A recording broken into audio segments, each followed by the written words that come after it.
গোলাম আসগর, উনি আকবর মোহাম্মদ নামে সুপরিচিত সাহিত্য সাংস্কৃতিক অঙ্গনে বিশিষ্ট সংগঠক, আবাবিলের শিশু বিষয় সংগঠক, আবাবিলের প্রতিষ্ঠাতা পরিচালক।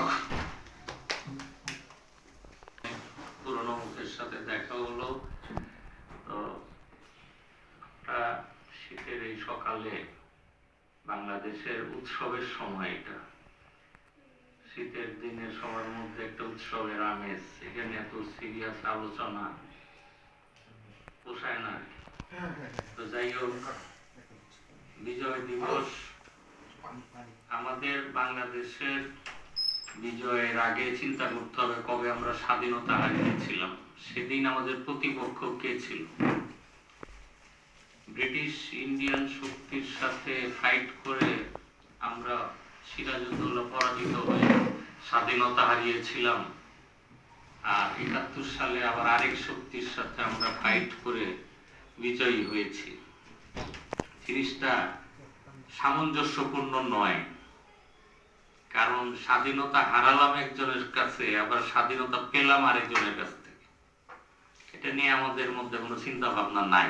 শফিউল আলম প্রধান সাহেব মরহুম, উনি একবার স্বাধীনতা হরণ দিবস পালন করেছেন, নবাব সিরাজউদ্দৌলাকে স্মরণ করেছেন। আর আমরা বাকি যত দল আছে বাংলাদেশে, আরো প্রায় 230টা দল আছে, এরা কোনোদিন সিরাজউদ্দৌলাকে স্মরণ করে না। তো যাই হোক, নবাব সলিমুল্লাহ মুসলিম লীগ গঠন করেছিলেন বলেই পরবর্তীতে পাকিস্তান আন্দোলন হয়েছে মোহাম্মদ আলী জিন্নাহর নেতৃত্বে। আমাদের বাংলাদেশের মানুষ 99% মুসলমানরা পাকিস্তানকে সাপোর্ট করেছিল, ভোট দিয়েছিল। আর আজকে যে পাকিস্তান, অর্থাৎ ইন্ডিয়ার যে অংশটা পরবর্তীতে পাকিস্তান নাম ধারণ করেছিল, তারা মাত্র 55% ভোট দিয়েছিল পাকিস্তানের পক্ষে। তারা পাকিস্তান চায় নাই। আমাদের বাংলাদেশের শেরে বাংলা সরওয়ার্দী, শেখ মুজিব, নবাব সলিমুল্লাহর আন্দোলন করে এই পাকিস্তান কায়েম করেছিল। কারণ আমাদের বাংলাদেশের মানুষের মধ্যে রাজনৈতিক চেতনাটা সবসময় ছিল, সবসময়। আজ থেকে 1000 বছর আগে দেখেন, এইখানে ইসলাম মোটামুটি এসেছে।